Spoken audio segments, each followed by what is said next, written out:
Let's switch gears a little bit.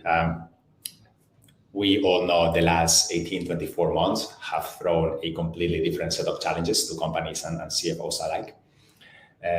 Prior to that, maybe CFOs were very much focused on the next fundraising round and how to live in, capital allocation in this, capital-rich world. Today we are seeing companies placing greater value on CFOs as to how they can extend runway, drive performance, drive accountability, and actually create a path to profitability, right, to sustainable growth. And things have changed a lot. So I would love to learn from you, Michael, Billy. First, what have been your lessons in this change in paradigm, and what are you taking away? Yeah, I think obviously the last couple of years have been challenging in a number of ways. Obviously, there's macroeconomic uncertainty and various different factors driving one way or another. For those companies who raised in 21, early 22, obviously the market was very different to where it's at today. Different valuations, different multiples.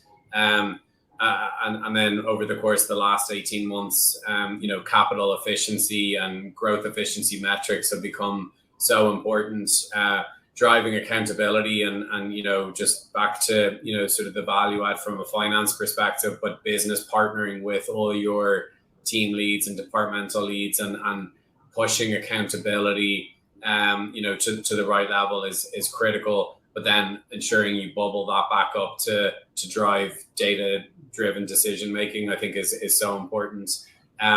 So yeah, capital efficiency and a focus on growth. I would also say just sort of more around the very proactive switch to more remote or hybrid working. Obviously, virtual forums like this, but over communication and continual reminding of what it is that is important to us as a company, what are our strategic priorities, and ensuring that the company and the board and the investor base knows what it is we're aiming for. I think also, obviously in some of the challenging times in a startup and scale up, and going through budget cuts and pullbacks, it's also making sure you look after yourself, mental health awareness, and one another.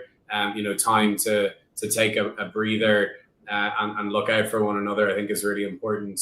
And then just very simple time management and adaptability, being flexible and nimble to the needs of the business. I think those are some of the sort of key thematic learnings that I've observed. Thank you, Billy. Yeah, I think Billy summed it up very well. I mean, I'd add on a personal note, the importance of working for a business that you're excited about and with a group of people that you enjoy working with, because when everything is up and to the right and you're headed to the moon, it's easy, it's fun.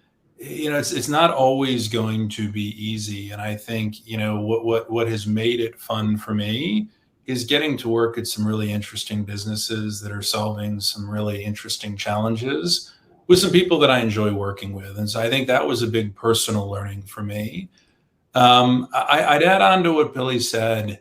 It's also been a reminder that when people want to look in corners of your world after not looking at them for a long time, it's going to happen, and it's going to happen very quickly. So, the number of times I got asked questions about, collections and how are we managing our payable days, and are we earning that last little bit of interest on our cash? It's a good reminder that even if your CEO, even if your board, even if other stakeholders aren't asking you that week in, week out, you need to be all over it. I mean, I tell you, it's the same thing, and I'm sure, Billy, you felt this, and many people on the call felt this. When SVB had the thing that happens to it, there has never been more focus on what your operating bank account strategy is. You need to be prepared for these things. So, you never have the time. It's never all that fun, but making sure that you're preparing for all of these bits and pieces, because when these things happen, they happen pretty quickly. And when they do, there's an immense amount of focus on these areas and making sure that you're covering all these pieces, which can be a hard thing because when we're living in a growth world, the questions that you get are, how do we grow? How do we go raise some more funding? How are we thinking about going public? And I think it's all of our jobs, particularly in this role, to have a bit more of a even keel and keep that pendulum more in the middle. I mean, I would tell you that, when the world was up and to the right, it never quite felt as good as it did to some of the people around me. I would also say that over the past 6, 12, 18 months, when everyone was despondent, it never quite felt that bad either. And I think to tie into some of what John and Billy have said around, knowing the data and really understanding performance and understanding the company's market position, is generally never as good as the people are shouting about it, would make you think. And it's not usually as bad as the people shouting about it would make you think. And I think being a little bit of that even keel for companies through these last 18, 24 months has been a really important part of our role. People will look to us, right? It's a little bit like when you're on the airplane and there are a few bumps, you immediately look at the flight attendant to see how they're reacting. If they look fine, you can be fine. I think people look to us the same way, and just making sure that we're able not only to, look that way, but really convey to people, hey, we're okay. Here's why. Here are the actions we're taking. Here's what needs to be done, has made it, I think at least a little bit easier for the companies that I've gotten to work with. Super insightful. Thank you so much. Really loved this amazing reminder of the true role of the CFO and the operational leader. John, last year, 1/3 of the CFOs you've placed had never been CFOs before, right? Which is very telling. What are some of the reasons why in these market conditions? Do you see any relationship there?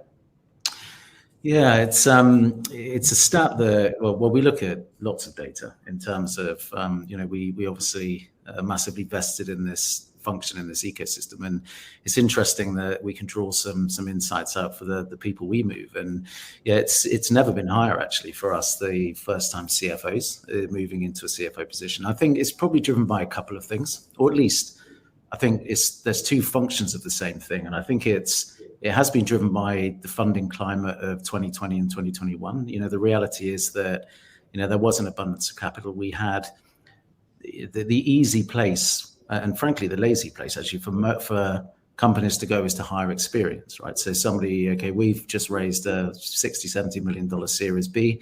We need a CFO that has done that, has taken a company through to IPO. Now, that's a very easy place to start. But the reality is, that's a very inelastic supply of individuals. To do that journey takes, we all know, 3, 4, 5, 6, 7, 8 years and sometimes. So with a huge abundance of capital in the market, there was an enormous demand for experienced CFOs. Now, the supply quite simply couldn't satiate demand. So frankly, we had to think slightly differently, and the ecosystem had to think slightly differently. And it created a lot of opportunities for CFOs and step-up CFOs, number twos in great companies, to take that role for the first time.